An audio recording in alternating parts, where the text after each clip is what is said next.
are watching us through various social media outlets. We welcome your questions through the chat channel, and we will be addressing them after 45 minutes of conversation. One of the interesting things is that Zoom does not have Arabic as one of the languages for translation. So you will have to tune into Korean to get the simultaneous translation in Arabic. As we get adjusted to this new world of internet hiccups, Korean for Arabic, the most important thing is that we can hear from our speakers who bring a wealth of knowledge and experience to help us navigate these times. First, we have Jihad Azour, Director of IMF Middle East and Central Asia Department, Dame Minouche Shafiq, who's Director of the LSC, Marwan Maashar, Vice President for Studies at the Carnegie Endowment for International Peace and former Deputy Prime Minister and Foreign Minister of Jordan, and Monica Malik, Chief Economist at Abu Dhabi Commercial Bank. All of them have very long, both accomplished bios and histories, but I will just give you their immediate titles. For background, the IMF has just issued its regional economic outlook update, and in it to try to help us navigate what the economic outlook for this year and next year look like. Without any further delay, I turn to you, Jihad, to talk to us about the implications of the economic recession that we're facing in 2020 for the region, but also the possible risks to recovery. Jihad, over to you. Mina, thank you very much. And I would like to say good morning or good afternoon to all the speakers who I'm glad to be with, and also the participants that we will dialogue with during this an hour and a half. As Nina said, we have issued 2 days ago our update for the regional economic outlook for this year, which is an unusual way because usually we do it one in the spring and one in October. This year, because of it's a year like no other, we had to do another comprehensive update in the middle of the year. I will spend a few minutes in order to maybe look back and analyze what has happened over the last few months. What does it mean and how we see the next half of the year, and what are the key challenges that we think are important both for us and also for policymakers to look after. First of all, we started the year with, I would say, fairly positive outlook, driven by oil exporting countries, with the oil price at $68 the barrel, with a balanced matrix of risk. And then we had the outbreak of the coronavirus shock that affected our country extensively. First, it affected the region through trade, especially that the region is, in terms of trade links, very much oriented to trade with Asia. But very rapidly, one of the epicenters of the COVID pandemic was in the region, which was Iran, and created a new challenge for the region, how to manage a new type of crisis, a healthcare crisis, in a region where we have a disparity in healthcare system. Therefore, first shock was related to trade. Second one was related to direct impact of the COVID-19 that drove with it the oil price. Of course, when you have a decline of trade, which is expected this year to be in a minus of 12%, this has led to a sharp decline in oil price that has reached lowest level in the last 2 decades in real terms, rates that were not seen since 1973.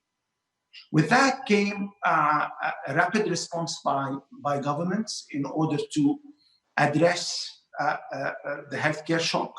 And we saw here countries coming rapidly and swiftly with strong containment measures in order to control the expansion of the pandemic, which in itself led to gradual lockdown of the economy.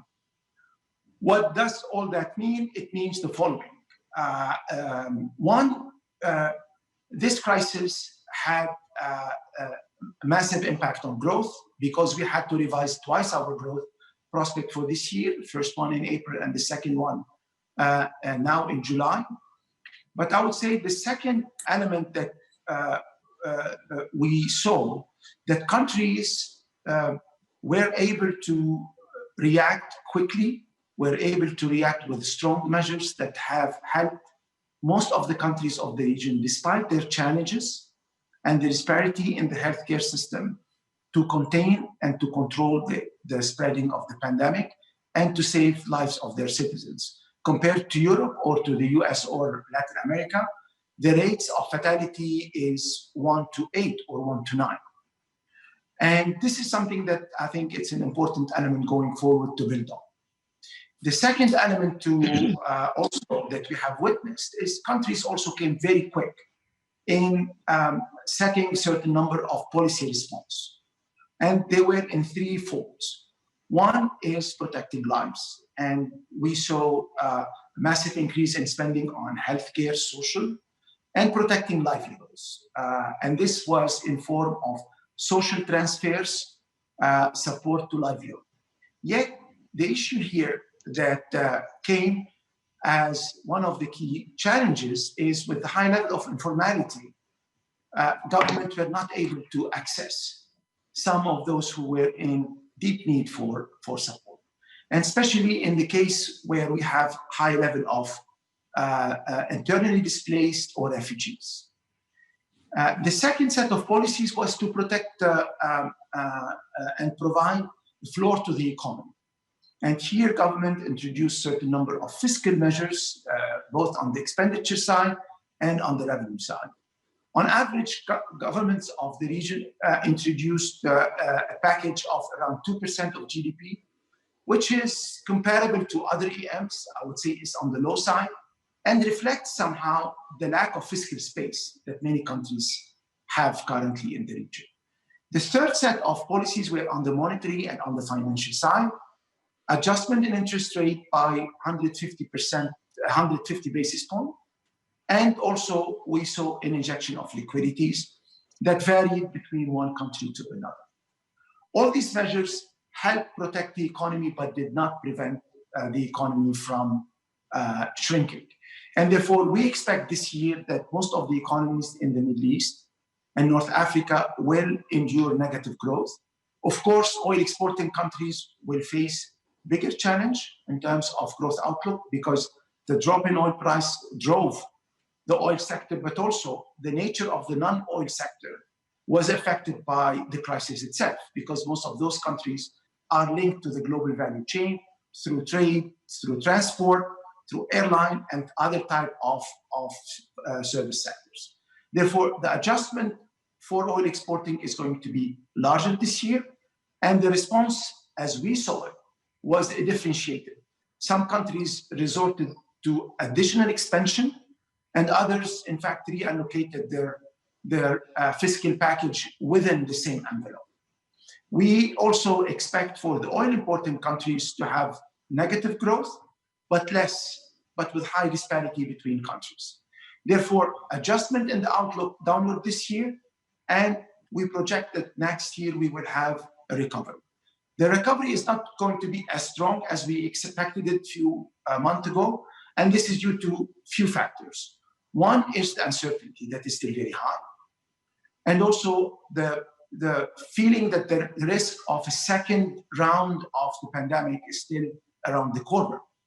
And we saw almost 60% of our countries opening up, and yet the pandemic is still with us, and then we're still facing some new cases. This recovery also depends on how the oil price and the oil market will perform.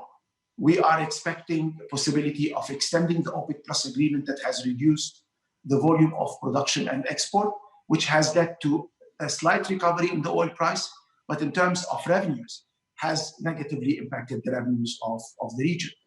To give you an order of magnitude, oil exporting countries will lose $270 billion this year in terms of oil revenues. Another positive element that came in the last few months, we saw countries accessing again the international financial markets. Since the pandemic, 60% of the issuance of sovereign in the EM, in the emerging market group, came from the region. Started with the high rating countries like Saudi, UAE, and Qatar. But recently we saw Jordan, we saw Egypt, and we saw Bahrain coming to the market. yet at, I would say, higher spreads, and very much dependent on the mood of investors that is in itself dependent on the global behavior of the financial markets. Therefore, regaining access to market was an additional, I would say, positive development, but comes with high level of uncertainty. This first 6 months also showed us or exacerbated some of the vulnerabilities that the region is facing. One, some countries who have entered the crisis with weak fundamentals saw additional challenge in their ability to design policies to weather the shock. And this is going to be a challenging point, especially that the average debt for oil importing countries will move up to 95% of GDP this year. This is, of course, a global trend. We see increase in debt globally, but for countries of the region, this is in addition to limited fiscal space. It constrains their ability to navigate the recovery. The second element we saw, I mentioned it earlier, the vulnerabilities in terms of social. One of the dimensions is the informal sector that represent traditionally the source of resilience, but with the crisis, it became one of the key elements of weaknesses. Here, a silver lining emerged. Various countries use technology, digital, as a way to access this group. And I think this is an element for the future. Maybe later in the discussion, we can develop our thoughts on that. Another group is the group of internally displaced and refugees. The region hosts the largest number of refugees in the world. And they were able to save their lives in the first wave. But I think this is something that needs to scale up healthcare infrastructure. To give you an example, in a country like Yemen, you have 0.7 bed per 1,000 people. Usually it should be at least 2.7 or 3 bed per 1,000 people. Therefore, we need to scale up, or the region need to scale up spending on healthcare. We need also to move from direct social transfer to a broader social protection and social contract framework. And I think this is a challenge, but also an opportunity for the region. In terms of recovery, clearly there are certain sectors who face the risk of dislocation, like tourism, for example, like airline or some other sectors that are job rich. And countries started to adjust to those, but this will take some time for those countries to address their challenges. Countries like Morocco, Egypt, Jordan, or Lebanon are dependent on those. Remittances is also an important issue. To give you an order of magnitude, 18% of the global remittances come from GCC. The other 18% come from Europe. And those are the two main sources of remittances for many countries in the region. Going forward, we need to think how we can address the issue of labor. Last point that I will stop here. I think what has emerged as an encouraging sign is the capacity to work together. For example, from our side as a fund, we have been able to scale up, as you know, rapidly our support to the region. We provided $17 billion financial support, including grants to countries like, for example, Yemen or Somalia. And this is the largest increase in our lending capacity in 1 year.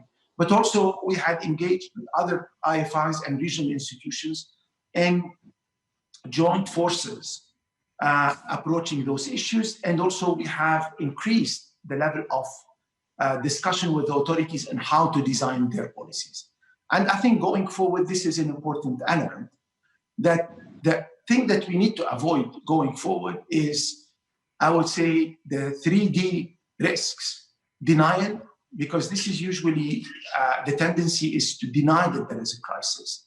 Delay in the response and doing a bit too little, too late. And distortion. Sometimes we start on the right footing, but policies get distorted because of the political economy environment. In a nutshell, I would say on the pluses, the region was able to address one of the really challenging healthcare situation in the right response that had helped protect lives and livelihoods.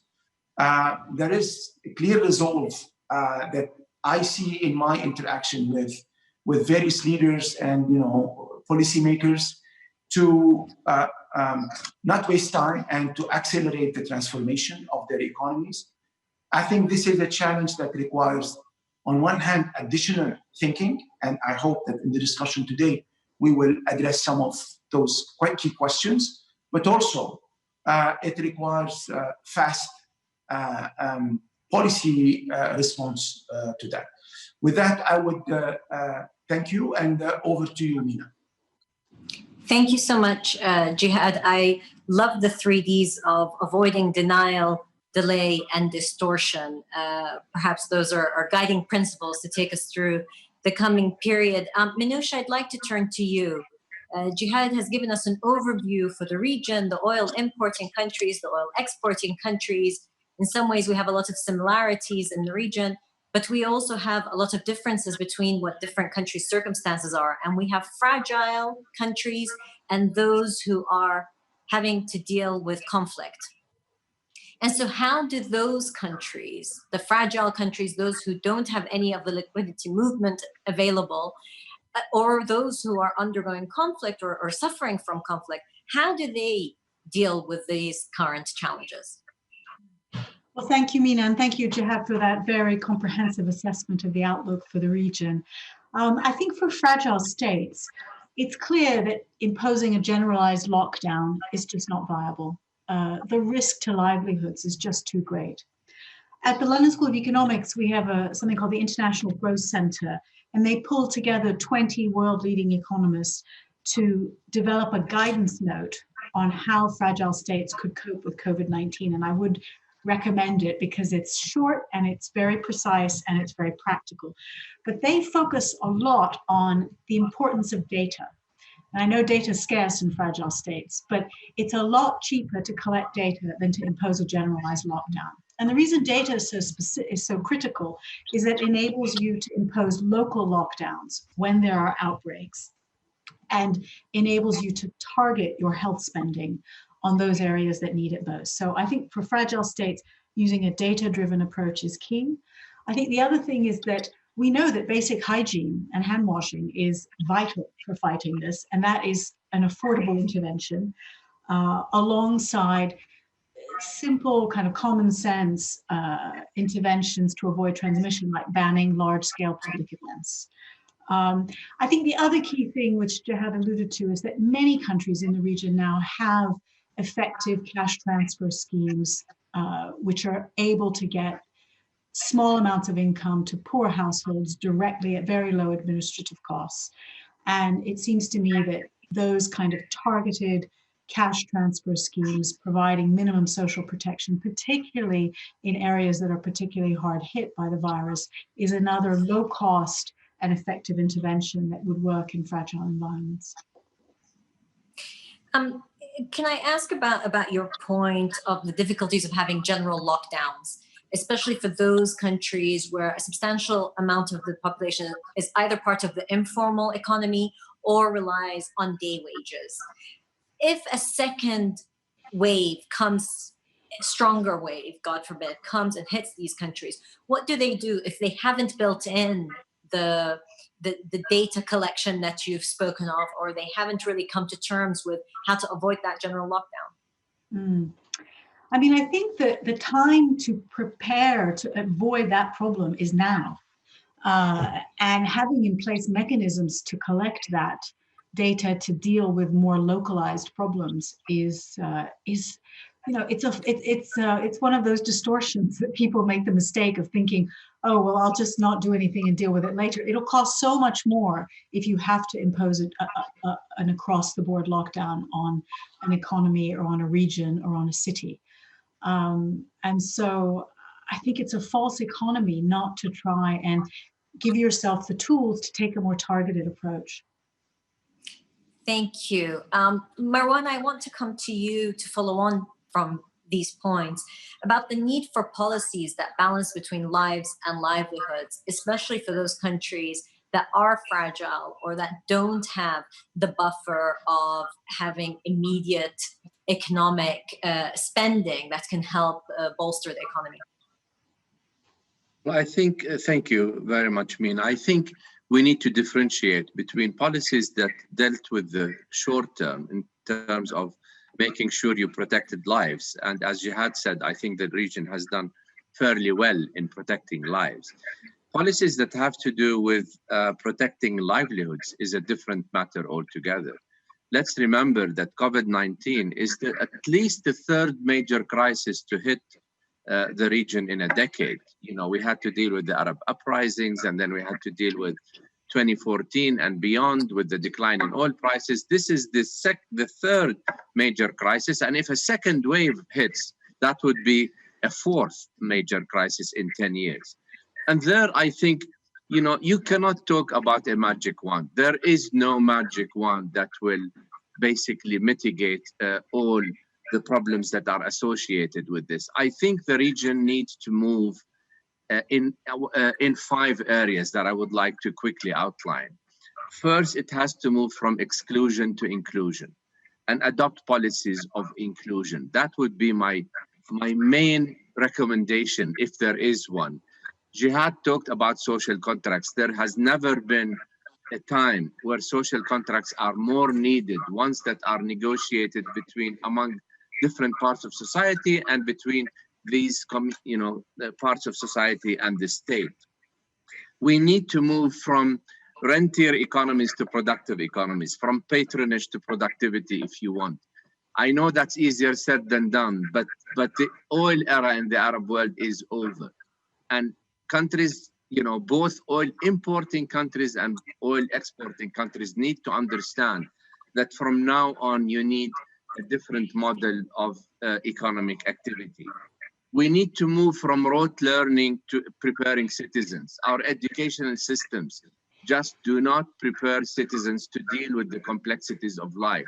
I'm not even talking about preparing them for the marketplace, preparing them for dealing with the complexities of life. COVID-19 is one such complexity. It's not going to be the only such complexity in the future.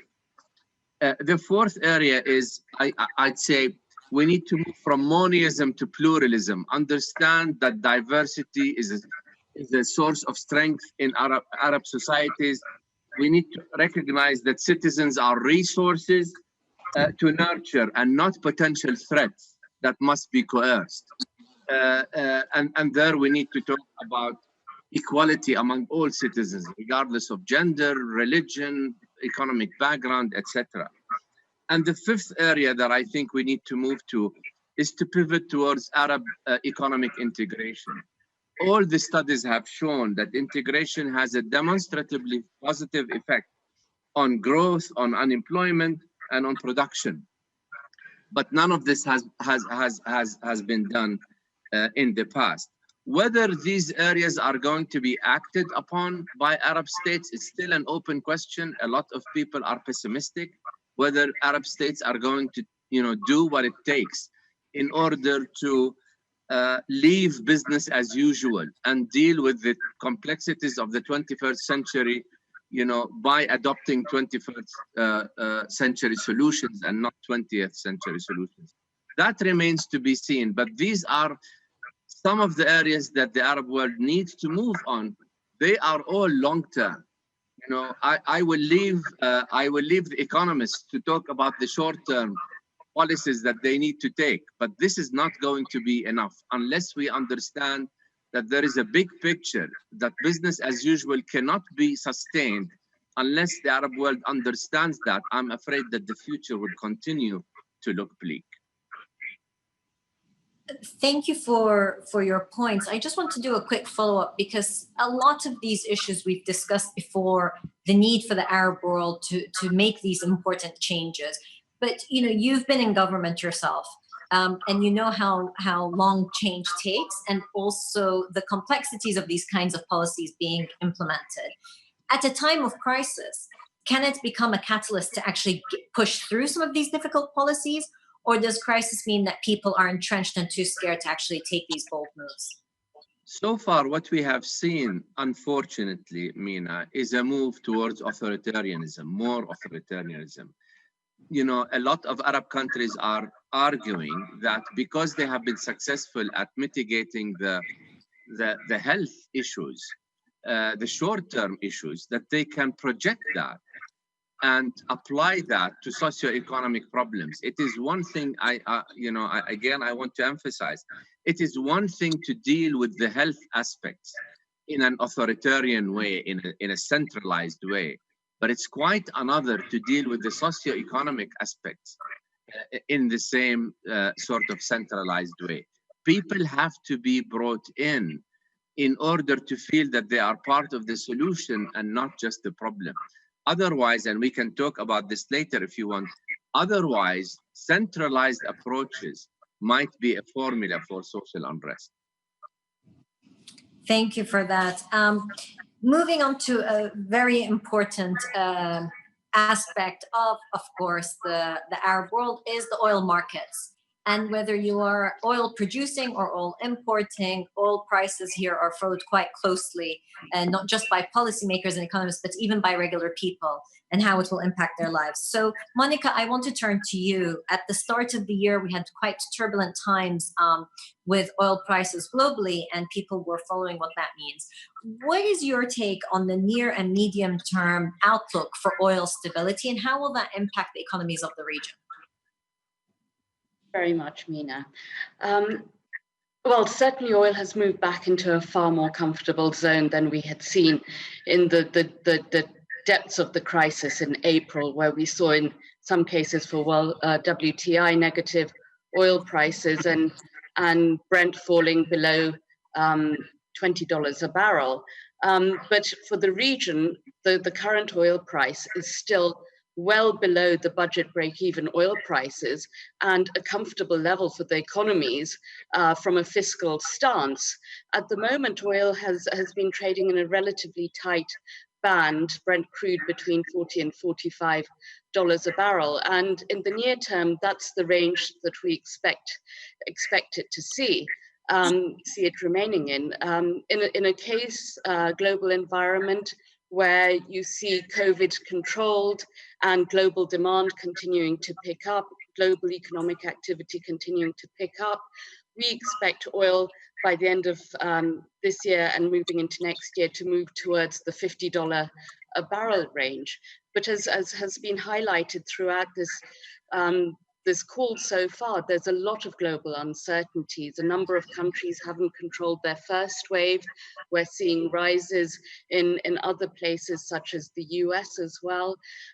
So there's a lot of global uncertainty to the oil price outlook. One key factor that's going to remain a headwind is the sharp increase in inventories that we saw build in the first 5 months of the year. So even though with the production cuts and pickup in demand as global economies start opening up and starting to see activity pick up, the headwind will really be the inventories. We do expect the supply-demand mismatch to reverse from July, where demand outstrips supply thanks to the supply cuts in a large way.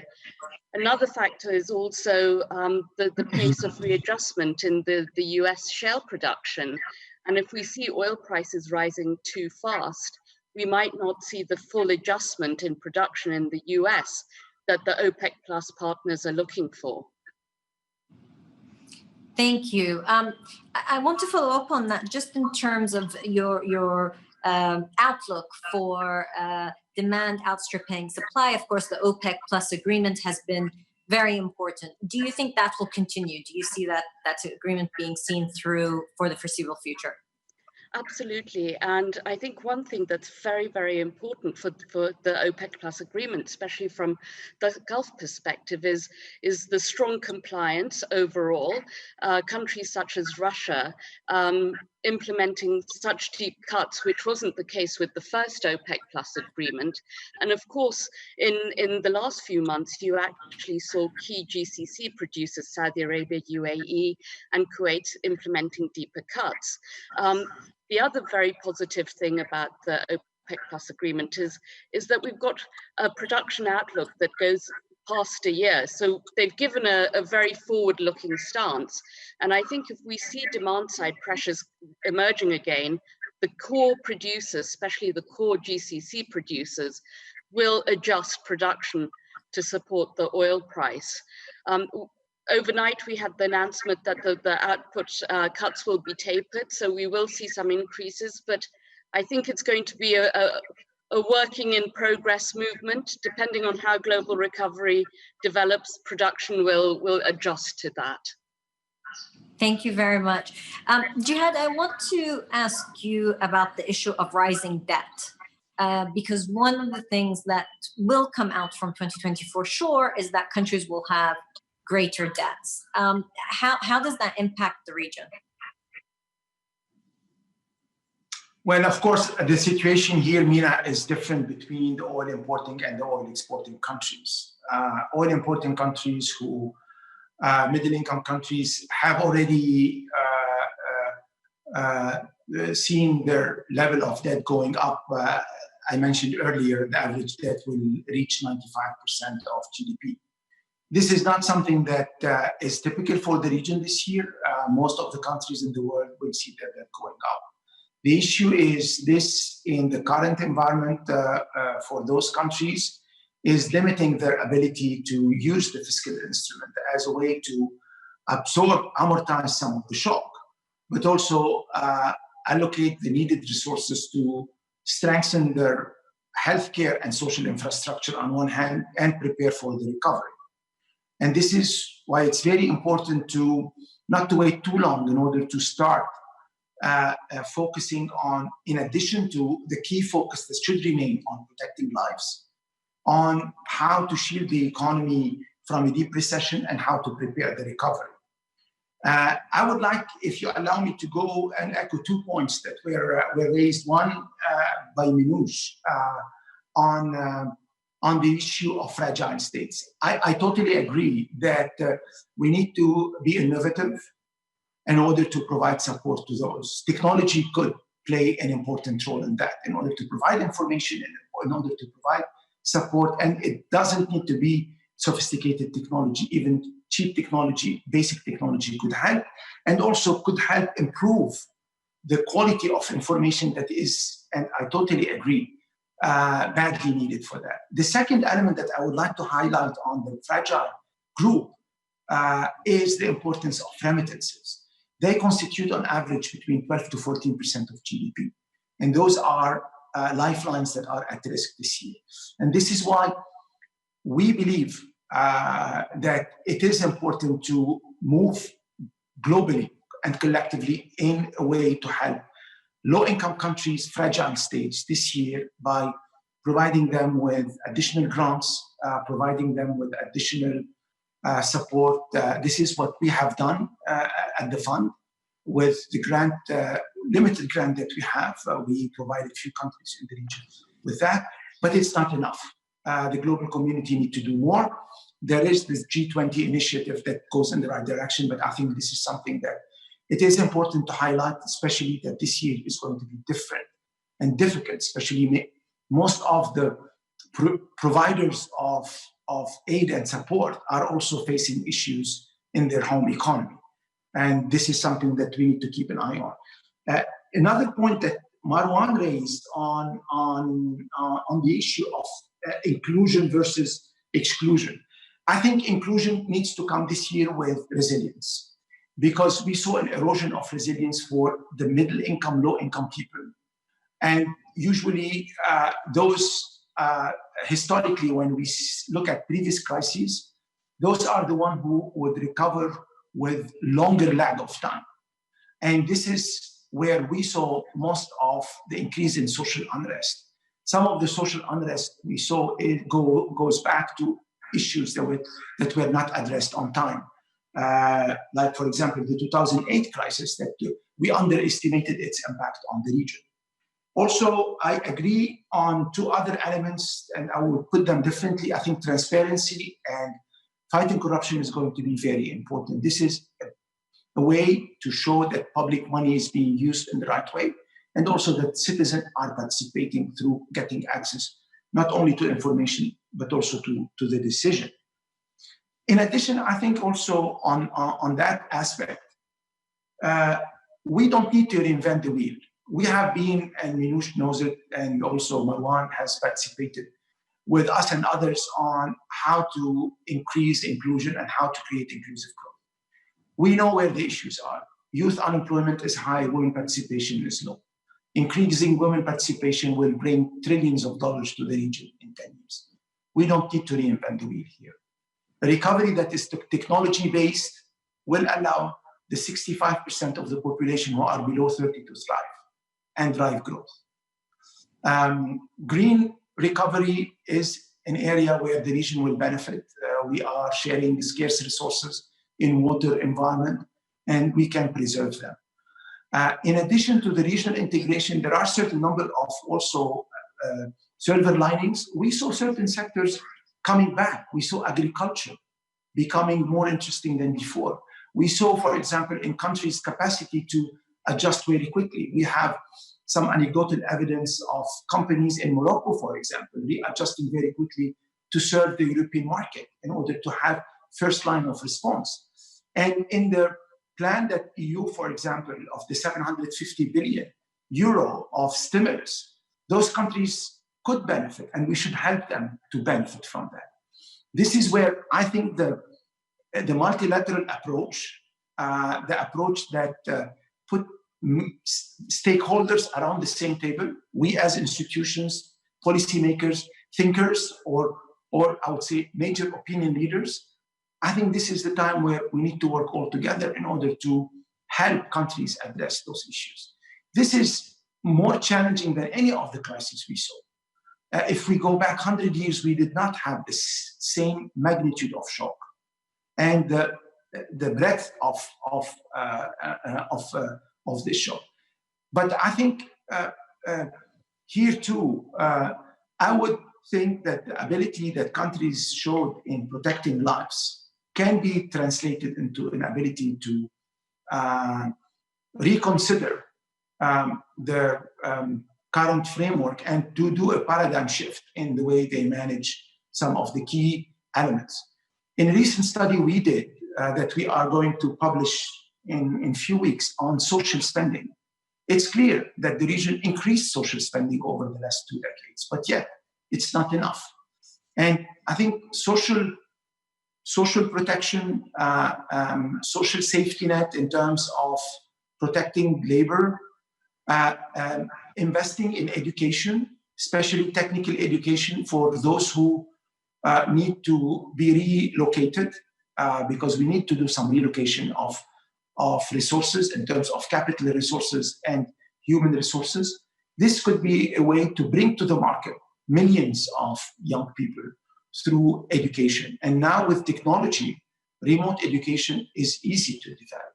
Therefore, I think it's very important to consider this as a shock that could allow many of the good ideas that were not implemented in the past to find their time now and see them implemented. I wouldn't think that we need to reinvent the wheel. The wheel has been invented. Now we need to put it in motion. Thank you, Jihad. Yes, I believe one of the few silver linings that have come out from the pandemic is seeing the ability to make quick decisions that before would seem almost impossible. Flexible working, education, online education that people would not take seriously now suddenly are seen as instrumental to economic recovery. So Minouche, I want to come to you and say those quick decisions that had to be made across the board could provide a catalyst for actually getting the economy moving, if not in the short term, at least in the medium and long term. But the structural issue of unemployment, youth unemployment, we've been speaking about at least for the last 15, 20 years. How do we face that particular challenge in addition to kind of the changes that we see and the enterprise actions that we saw happening in the last few months?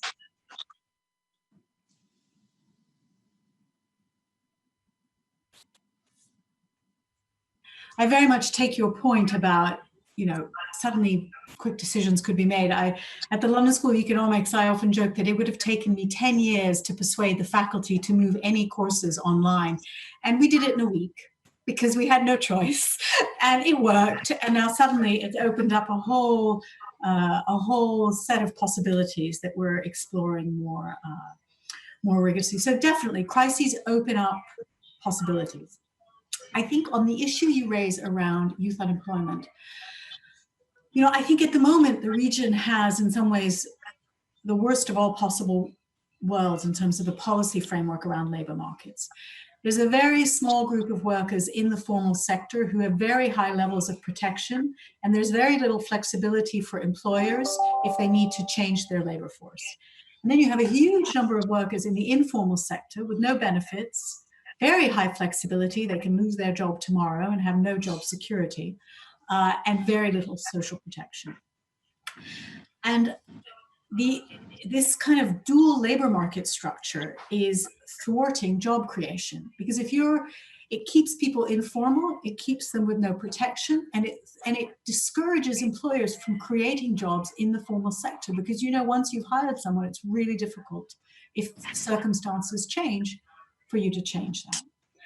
And perhaps this shock might open up the debate about how do we bring more people into the formal labor market, make it a more flexible formal labor market, but in parallel, produce social protection in terms of unemployment insurance and active labor market policy so that those workers who do lose their jobs get support to get into new jobs. It's interesting, just an interesting factoid. The countries in Europe that have the highest turnover of workers who lose their jobs and move to new jobs and lose their jobs are, you would be surprised to hear, Sweden and Denmark. Countries that we think of as having very high levels of employment protection. They don't. They have very flexible labor markets, but once people lose their job, they know that they'll very quickly be able to get into another job because they'll go through training, or the people are incentivized to create new jobs. So I would love to see the region use this opportunity to move toward a more flexible formal sector labor market with much better employment protection for all workers, not just the ones in the formal sector. Thank you. I think this idea of flexible formal workforce would appeal to many people in the region. Another point I wanted to ask you, Minouche, about is remittances. Now, this is not, of course, just related to the region, but globally, we've seen the impact on remittances. There are countries like India that will be hugely impacted by the loss of jobs and people going home at this time. What's the outlook for remittances? How do you think that we can recover some of that money flow around the world? Yeah. It's tough. I mean, I think Jihad or Monica may have other things to add on the remittance debate. I mean, I think, it is so intimately linked to what happens to travel and people's ability to move. And I think the path of remittances is really contingent on the path of the virus, and whether mobility across countries will be restored and when. Thank you. Monica, I guess I will put that question also to you. That's going to be one of the key headwinds from this crisis, because talking from a Gulf perspective, even though we've had a number of fiscal packages and more so monetary packages introduced, most of this initial response has been to try and limit a deeper recession than just from the COVID impact. So one from corporates going out of business and unemployment, which would really extend the crisis and the depth of the crisis. But despite these measures, what you are seeing is job losses, a lot of these in externally facing sectors, which are vulnerable, as Minouche said, particularly areas such as airlines, hotels, hospitality, everything related to travel. And even though we've started seeing economies opening up, especially long-haul flights, long-haul destinations is going to probably be the thing that comes back the furthest in time. So despite all the measures, we are seeing sort of job losses, and we think that's going to be a key headwind, not only for the Gulf, but for the remittances going back, the ability to attract FDI in a globally weak and uneven recovery outlook. So I think it's going to be one of the key challenges. And, of course, as a region, we're very externally facing. So, one of the key steps for that to pick up, for our growth to pick up, is the external recovery. And then we need to work on various policy measures to try and develop the resilience of the economy, the depth of the economy, which has been one of the key factors really heightening this impact on us. Thank you very much. We have so many questions from people listening in. So although I have a long list of questions myself, I'm going to start turning to the questions from our audience. And the first one is to you, Marwan, which is regarding the possibility of a currency union in the Arab world to help, one, of course, help with the cooperation, but also with economic integration. What are your thoughts on that? Look, Mina, I'm not an economist to comment on these things. I mean, Jihad and Minouche are far better able to do that. One thing is clear is this region needs to be more integrated economically, whether it's a currency union, whether it's labor movement, whether it's trade among Arab countries. This region is not trading with itself. And I think the figure is like 7% of all trade happens in between Arab countries, and the rest of the trade happens outside. So a currency union from a layman's point of view, I think will help, but Jihad can better address that than me. I do think, like I said, that integration is the way forward. It requires some political decisions, but its effect on growth and on unemployment has been proven so far.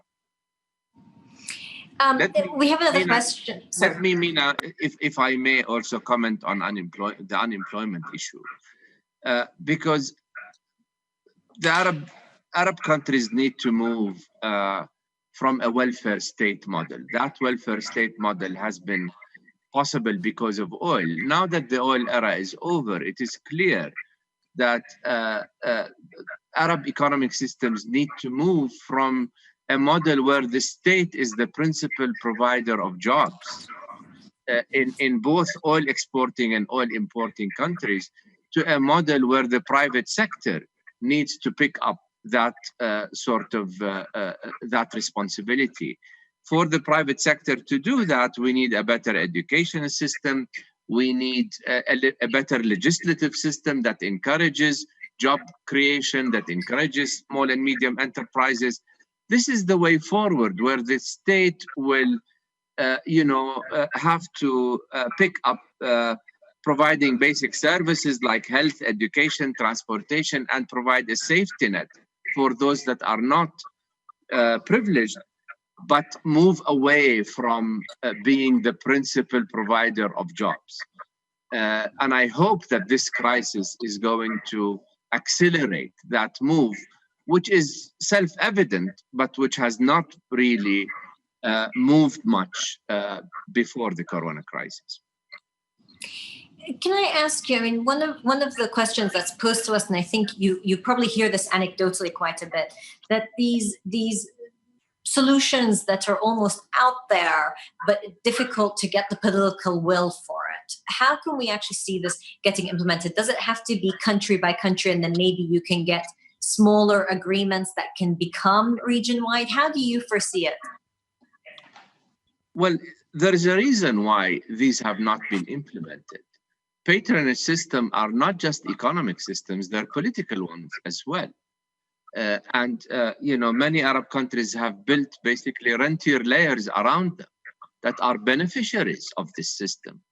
To move away from this system into systems that are more economically productive means that you need to adjust the constituencies that you have, means that you have to stop giving patronage and start to treat people on their merit.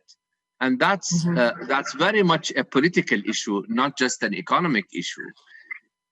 We might, the region might not have a choice because of the decline in oil prices, because of all the economic difficulties that it is undertaking. It might not have a choice but to adopt such measures.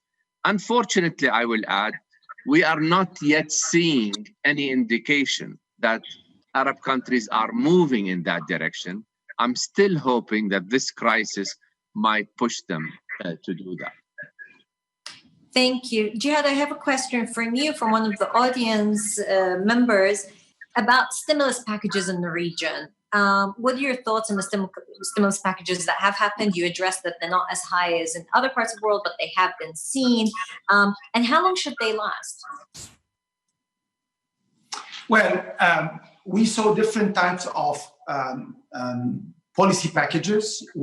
The first one is the traditional one, which is the fiscal one. There is a diversity between countries. We saw countries introducing packages the size of 5-6% of GDP, like Bahrain or Iran. Others were the very minimal packages. But I think it's very important to put things in context. For example, in the GCC, you have already for their local citizens, they have a wide range of social protection, and therefore they may not need the same increase in social protection that maybe in other places in the world. The second lever that was used, that was activated faster, was the financial one. Through liquidity injection, we saw several central banks coming in very quickly, providing additional liquidity support through the banking system, providing additional cut in interest rates. In certain countries like Egypt, it went down by 400 to 500 basis point cumulative. Therefore, the idea here was to provide liquidity to small and medium-sized companies, provide certain number of forbearance in order to give some space to the SMEs. We recommend to countries on that to be targeted and also to have timely measures. Targeted in the sense to help those who really need it, and timely in the way you put them in action, and timely in the way you unwind them. If you put them in action after, I would say, the shock, their impact would be limited. And if you remove them very quickly, also you may create additional issues. But if you keep them, you create dependence. Therefore, the strategy is keep moving on the two tracks. One is focus on how to stabilize a situation that is still very volatile on the healthcare side, which means support of social nature are still important. How to allow companies in a partial reopening formula to keep their engines working. And in parallel, how to start from now planning the recovery that will bring the additional 1, 2, 3%. This is different between oil exporting and oil importing countries, because oil exporting countries have been subjected to different type of, I would say, risks or dislocations. They were very active in transportation, in airline, in shipping. Those sectors were affected. Therefore, they need to protect those. Their model of diversification also could be amended in order to infuse more technology in it, to allow more startups to thrive. Improving the productivity of some of the SOEs and some of the government-related entities will create new space. In the oil importing arenas, here the situation is different. We have much more flexible economies because of the high level of informality or the large size of the SMEs. Yet, it's very important to allow those to maintain their capacity, especially that access to finance is still limited in those countries. It does not exceed for SMEs 6% of GDP, where usually in other parts of the emerging market category is above 16%. Therefore, we have here a potential to improve their financial inclusion. Marwan raised an important issue, which is regional integration. In fact, the first step is to remove regional barriers. Because when you see the amount of barriers that exist between countries, you see that it's very difficult for neighboring countries to trade or to do business together. Take the example of Maghreb countries, who share a lot of communalities culturally, etc. They are the lowest integrated in the world, even lower than sub-Saharan Africa. Therefore, what is needed is only to remove some barriers, avoid having too much limitations, especially when it comes to technology and technology activities, because those in nature would not thrive with all these limitations, and try to see where complementarities are. We saw that agriculture, food security issues are becoming very important. Those issues, there is a lot of complementarities, and you have countries who have neglected that. Take Iraq, a country that has huge agricultural production, and that this is something that was not put to contribution. It can create jobs and also can improve the size of the non-oil GDP. I think there are plenty of opportunities that are waiting for decision makers to seize them. I don't think that we are lacking ideas, and what is needed today is the resolve and to put the various stakeholders around the same table. Minouche was mentioning an important element. Reforming the labor market is key, but now part of the reform of the labor market is building capacity, access to talent. What is going to be critical is access to talent, and access to talent will come through education, classical education and new ways of providing education. Therefore, I think we are in one of those crossroads that are very important, and it's important to seize this moment and move in the right direction. Jihad, no speaking engagement for you is complete without somebody asking, of course, about Lebanon, your beloved Lebanon. So I have to ask you, several people have asked the question regarding your views on the current crisis in Lebanon, how to get out of it. Well, of course, I respect your IMF hat. People are very keen to hear from you about how Lebanon can emerge from the crisis it's in. And then after that, I'll turn to you, Marwan, also to please comment about the developments in Lebanon. Well, Mina, thank you for this question. You know, I'm in my role a bit limited to speak about Lebanon, but what I can tell you is the Lebanese government put forward a reform plan that based on it, they have approached the fund for fund support. We at the fund have put a team to help Lebanon in this endeavor, and they have been meeting over the last 2 months with the authorities virtually, unfortunately, but in order to go into the details of this plan, see what needs to be done in terms of addressing the acute financial crisis that has led to, I would say, a social severe situation with a level of inflation that is unsustainable, and the sharp decline in the exchange rate and sharp decline in confidence. Of course, Lebanon is facing one of the most difficult economic hardship today that was compounded with the coronavirus shock.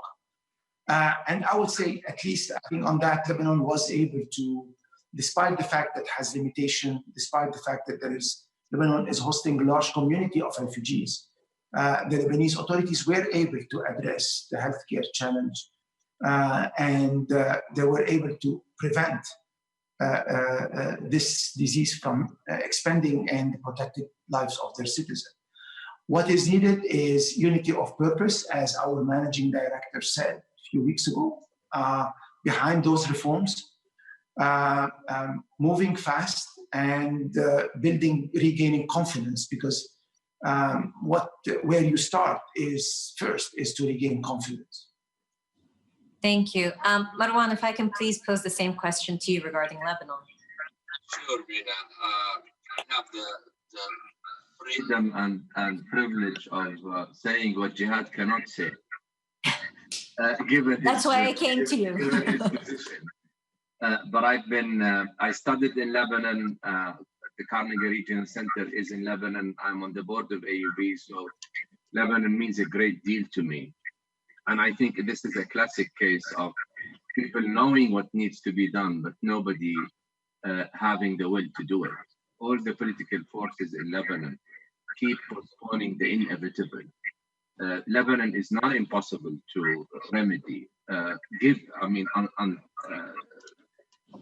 Provided that the political forces understand that they cannot go on with business as usual. So far, that has not happened. Whether they are waiting for the country to crumble before they wake up or not is a question that nobody can answer at this point. I want to say, Mina, from another perspective, I want to also add, even though this is an economic maybe event, the diversity of the Middle East is under attack. And it is under attack in one of its last castles, one of its last bastions in the Orient. It has been under attack in Iraq.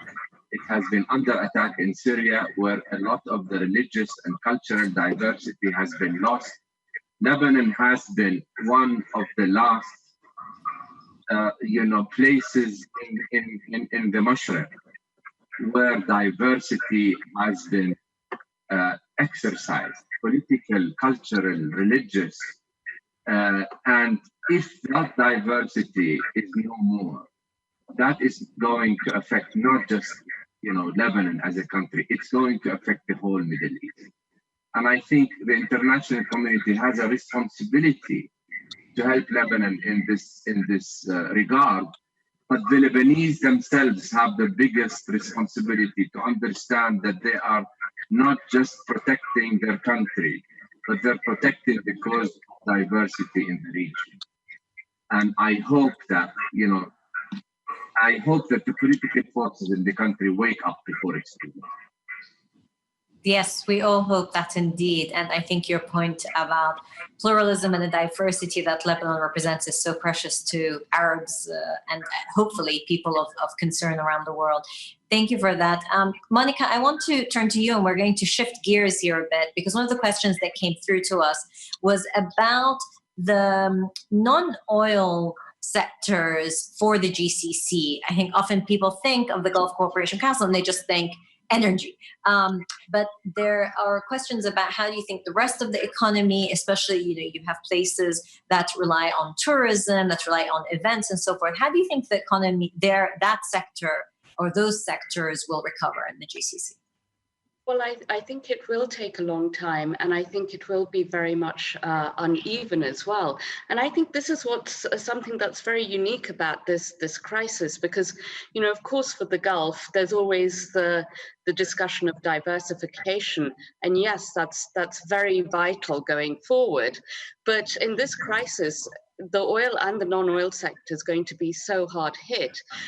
This crisis is like no other in the way that large sections of the economy have been shut down or are working at substantially below capacity levels. And that goes back to the root of this crisis. The previous, at least global crises, have very much stemmed from financial markets.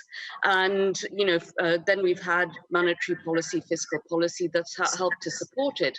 But this really stems from a global pandemic.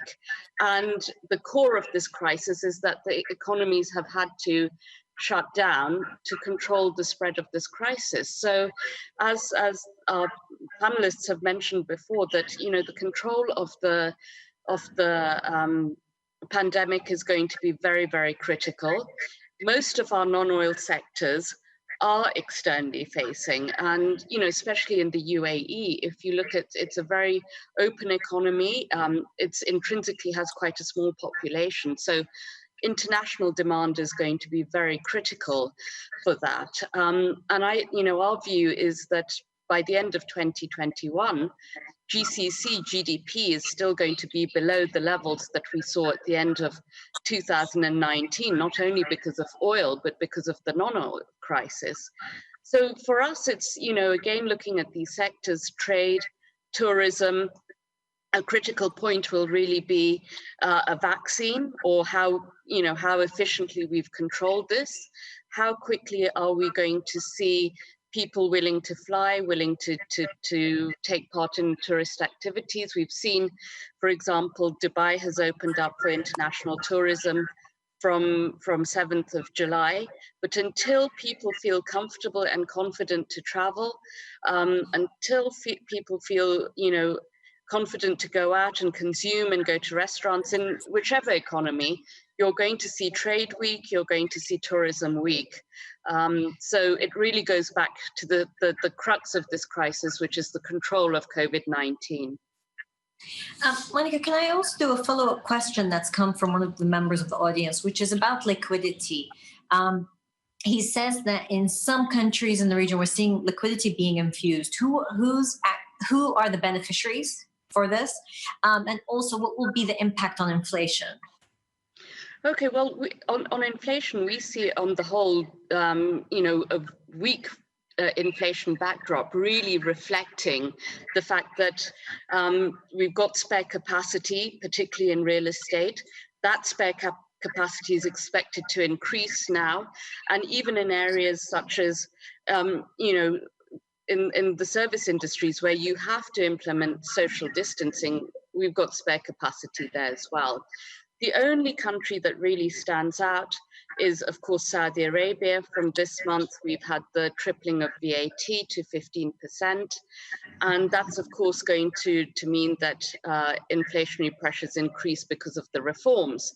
That, in turn, will also slow down the pace of recovery going forward. Consumer spending, but also corporates as well, are going to be very impacted and absorb some of the cost of VAT as well. So, liquidity has increased, and the critical point, as Jihad had mentioned, is to make sure that corporates that are seeing significant disruptions to their revenue, the way they do business, have funding and liquidity in place to manage this short-term, hopefully, disruption. It's largely targeted towards corporates. A lot of countries are looking at supporting SMEs where access to funding has been very difficult, so reducing capital buffers required for SMEs and so on. And we're seeing different trends throughout the region. In UAE, we're seeing, for example, lending to GREs increasing quite substantially. But in other places, you're seeing, credit growth still remaining weak because there's still a lot of uncertainty on the demand, where we come back, what will the economic outlook look like going forward. So a lot of companies are not looking to leverage up when there's so much uncertainty with what the outlook will be in 2-3 months' time. Thank you. Jihad, I want to come back to you. Monica raised the issue of Saudi VAT being tripled. We actually have a question from one of the audience members asking what your views are about the fiscal measures that Saudi Arabia has taken, from VAT increase to certain fees being imposed. Well, Mina, our general principle here for oil exporting countries and also for others who have the capacity to, and the reserves, is to have the right balance between providing support to stabilize the economy and consolidating the public finance situation. We did not recommend in the case of Saudi, for example, to triple the VAT at this stage. But I think broadly speaking, achieving this objective is an important one. I think the sequence and the timing is going to be important. We are at a point where the economy is low and the economy needs to be stabilized and to help in the recovery. Demand went down and also supply went down. And this is also why this crisis is like no other, because it's multifaceted and it's affecting both supply and demand. It's affecting different parts of the economy. And therefore, it's still important at this stage to provide a kind of buffer to stabilize. It's important also to start looking at the balance sheet of the banking system to make sure that the risk of increase in non-performing loans is under control. This is another important dimension. And 3 is to look at the social safety net that exists already and see what maybe needs to be reallocated. Maybe now it's time to invest more in training, in capacity development for the young men and women in the GCC. to be prepared for the new type of jobs that they need. Therefore, I think we are looking closely, for example, to what the UAE government has done recently in terms of using extensively technology in the service provision and the protection of citizens when it comes to fighting the COVID-19, etc. And even in the terms and the way the government is organized to be more proactive and learn from the lessons of dealing with this COVID-19 shocks. I think the situation that is today need to be analyzed country by country, because in addition to Saudi or UAE, there are countries who have maybe less buffers, and those cannot wait before making sure that the public finance situation is stabilized.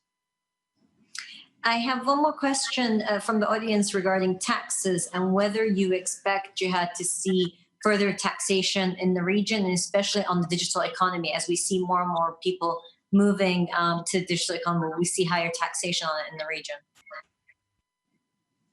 We're talking here globally or only in GCC? Because the taxation system is different. In the region. I think the tax system can be improved by being more progressive and build in it some additional solidarity, because income disparity in the region is still very high, and there is a value of making the tax system more progressive.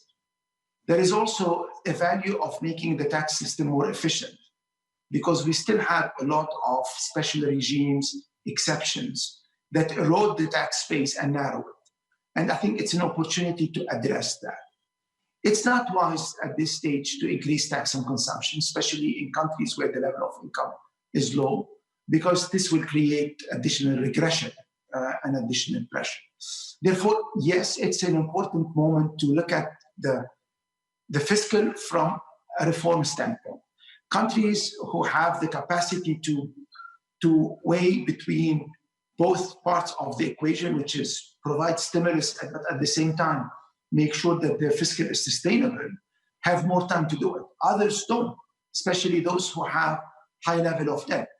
But instead of going to the easy measures, which is to increase maybe tax on consumption or keep an inefficient system of spending, I think this is the right opportunity to introduce additional fairness, additional efficiency, use more technology as a way to provide services, be more transparent in the way public money is being used, and also look at the expenditure matrix and see how this expenditure matrix need to be reorganized. Countries who don't have additional space, they can still reallocate in the same envelope and put priority more to social spending. Last but not the least, I think infrastructure is going to be also an important driver, because we saw recently, or I wouldn't say recently, over the last decade, decline in investment in infrastructure, decline in FDIs, investment in smart technology, like, for example, greening the recovery, with a lot of investment in decarbonizing the economy, in building more climate resilient societies. This is a new avenue. Using technology and allow technology to thrive and expand, this is also another avenue. Therefore, it may not be the right time to add additional tax or burden on a sector that could, in fact, drive the recovery. Therefore, yes, also in terms of revisiting the fiscal framework, the way also we manage the monetary policy, the way we can scale up, as Minouche was saying earlier, the capacity through information to have more informed decisions. Those are important avenues that we need to explore further in the region. Thank you very much, Jihad. I'm going to take, this is the last question that I'm taking from the audience, because we have less than 15 minutes to close this session. So the final question, Marwan, I'd like you to please address it, which is regarding education. The question says, education has been heavily emphasized, especially where it comes to developing digitally based economies. Which countries are doing the best in terms of introducing needed changes to the educational systems? which countries are making the effort? Are there best practices you can tell us about from what you've seen in the region? When I talk about education, Mina, I don't just limit it to technology and bringing in technology into the program, as important as that is. And in fact, many Arab countries have done well in bringing technology into the classroom. They need to do more. What I'm talking about is the value system. Educational systems in the Arab world are largely rote learning systems. They impart, very narrowly defined sort of package of information at the expense of critical thinking, at the expense of research, at the expense of understanding that truths are relative and not absolute. These are basic skills for the 21st century, because as we talk, the market is changing. And what you learn today in the classroom might not be relevant 4 years down the road. What stays relevant is your ability to adjust, is your ability to keep learning and teaching yourself so that you adjust with the adjusting conditions. Which countries are doing that? I'm not sure any. There are pockets. There are pockets here and there. There are pockets in Lebanon. There are pockets in Tunisia. But has a country adopted an educational system that imparts these values systematically and consistently all over the curricula? I'm not sure any Arab country has done that. Yeah, I think your point on values and actually what young people are being taught, but also the ability for true critical thinking will be the only way we can take the region forward. We have many more questions, and first of all, I apologize to those whose questions I couldn't take. I also apologize that my internet decided to crash at the very beginning of this conversation. So despite the bumps, Minouche had to leave us a little early. Despite the bumps, this has been a fascinating conversation. Everything from Jihad's points of avoiding denial, delay, and distortion, to all of the speakers saying that certain countries in the region, most of the countries in the region, were very good at actually dealing with the immediate protection of lives. And I think that's something that has to be recognized for the health systems, even in countries that were suffering, but also that going forward, the need to protect livelihoods. I think Minouche's points on the importance of a formal sector that allows more flexibility. Marwan, you gave us the five paths to a more stable region. And then, of course, Monica, your points on where we can see not only the oil sector, but generally the economy going in the next few months will be quite important. To wrap up, what I would like each of you please to do is tell us, looking from now until the end of 2020, if there's one policy initiative, if there's one action that has to be made a priority to help us navigate the next 6 months and hopefully have a better 2021, what we need. So Monica, I'll start with you, please, on that question. I think a lot of the policy measures that I'm going to highlight are already in place. I think number one is to get the balance right between opening of the economy and keeping the COVID cases down. So moving in stages. Number two, protecting the businesses that are still there, that are still in place. But I think most importantly is really coming up with a plan on how to broaden and deepen the economy. The sectors that have got the economies across the GCC and the MENA region to where we are now are not going to provide the same growth and the drivers going forward. At the same time, with the fiscal pressures, bringing in foreign investment, foreign capital is going to be very, very important. So creating a framework to bring that in will be very important. So those a mixture of near term, but also forward looking, and to implement it as soon as possible. Thank you. Marwan, if I can turn to you. Jihad talked about avoiding the 3 Ds, Mina: denial, delay, and distortion. I want to add adopting the 3 Is: inclusion, inclusion, inclusion.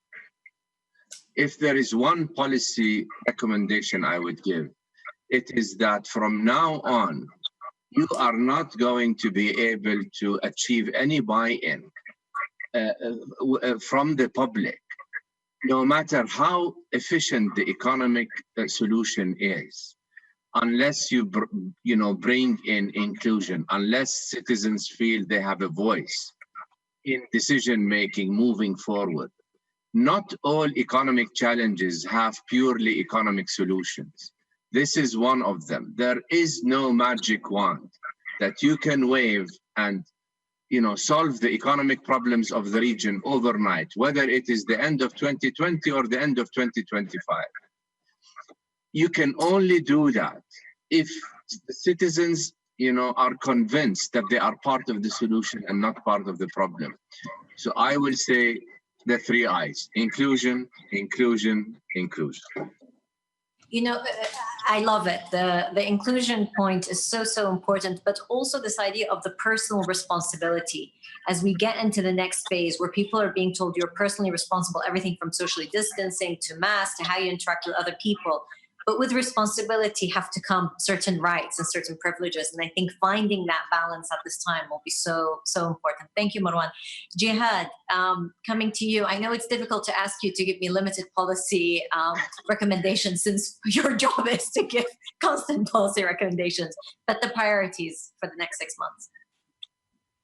I will definitely vote for what has been said by both Monica and by Marwan. I would say keep an eye on the pandemic because the risk is not over. And with the reopening, there is still an increased number of cases, and therefore we should not relax. I think this is still the priority number 1, protecting lives, protecting lives, protecting lives. What this crisis taught us, that you can do the undoable and think the unthinkable. I think Minouche mentioned her experience. I think we all went through the same experience in our institutions. None of us would thought that we could work 4 months now or more, working remotely and doing all the things we did. It means we can do things differently. I don't think today we should keep the same attitude toward reforms and toward transformation. We should not be afraid of changing. We should not be afraid of tackling issues that we have tackled in the past, and maybe 9 times over 10 we failed. But I think this is now the time to work on multi-level of policymaking. 1 is focus on protecting lives. B is help bridge the transition from the situation that we had before and the new normal, which requires to extend some of the measures that were designed or adjust them, provide support where support is needed, but more importantly, design the new normal.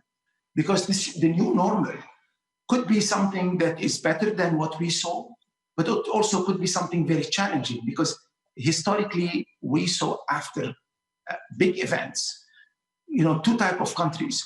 Those who use a crisis as an opportunity, as a stepping stone to do major transformation, and those who drag and wait, and at the end pay much bigger price. My last worry is we need to keep an eye on the social side of the equation. And I think what would be the 2 major transformations, changing the social system, and the other major transformation, change the way we work. And I very much like what you said, the way we feel responsible, which requires changing the labor market, the education system. It embraces everything. And I totally agree that this is part of a broader inclusion agenda that we need to pursue. And we need to add to it certain additional pieces like resilience, like solidarity among countries, and also among social groups. I think solidarity is going to be also an important silver lining that the region culturally has. And then organize it in a more structured way would be very useful. Thank you so much, Jihad. And I think your point about people can't just go back to how things were 6-7 months ago. Certain things have changed forever. Some for the good, unfortunately, some for the worse. Here in the UAE, for those who didn't follow the cabinet reshuffle and the emergence of new ministries and the merging of other ministries, it really is a very interesting example of agility and also reacting to those types of changes that we saw here, where after having the first minister of artificial intelligence, Amar Al-Alama's portfolio has extended now to also include telework applications, to think about how the workforce has to dramatically change. Thank you all for your attention. For those who joined us on the specific Zoom call and sent their questions to us, for those of you on social media, but most importantly, thank you so much to our incredible speakers for your time. This is a huge time commitment, not only what you see live on here, but also in the preparation work. So thank you all for taking the time to be with us today. And we hope to see you in person in better times, inshallah. But if not, I'm sure we'll continue to engage virtually. Stay healthy and stay safe. Thank you.